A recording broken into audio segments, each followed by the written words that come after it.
Tax payer की death हो जाए तो इनकम टैक्स में ये 6 टिप्स फॉलो करो और आखिरी टिप को ज़रूर सुनो क्योंकि इसको इग्नोर करने के कुछ सीरियस टैक्स रिपरकशंस हो सकते हैं। स्टेप 1, किसी टैक्स पेयर की डेथ हो जाने पर उनका लीगल ईयर बन जाता है legal representative under the income tax act. ऐसे में लीगल रिप्रेजेंटेटिव के तौर पर खुद को इनकम टैक्स पोर्टल पर रजिस्टर करना होता है एज अ रिप्रेजेंटेटिव असेसी। ये ऑप्शन इनकम टैक्स पोर्टल पर लॉग इन करने के बाद ही अवेलेबल होता है।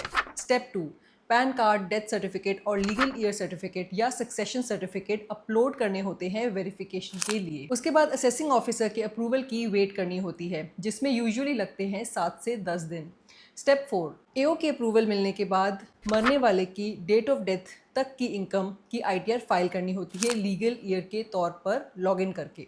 स्टेप 5, अगर डेथ के बाद डेड टैक्स पेयर के एस्टेट से कोई भी इनकम आती है जैसे कि रेंट, इंटरेस्ट, तो वो लीगल ईयर के नाम पर अलग से टैक्स होगी। ठीक ऐसे ही अगर कोई टैक्स रिफंड बनता है तो वो भी लीगल ईयर के बैंक अकाउंट में आएगा इनकम टैक्स वेरिफिकेशन के बाद।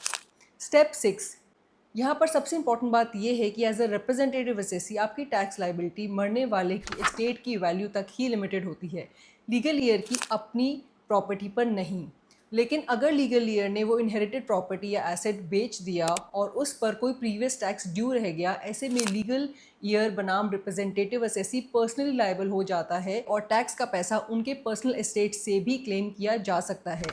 ऐसे और यूजफुल टैक्स अपडेट्स के लिए फॉलो करें हमारा चैनल।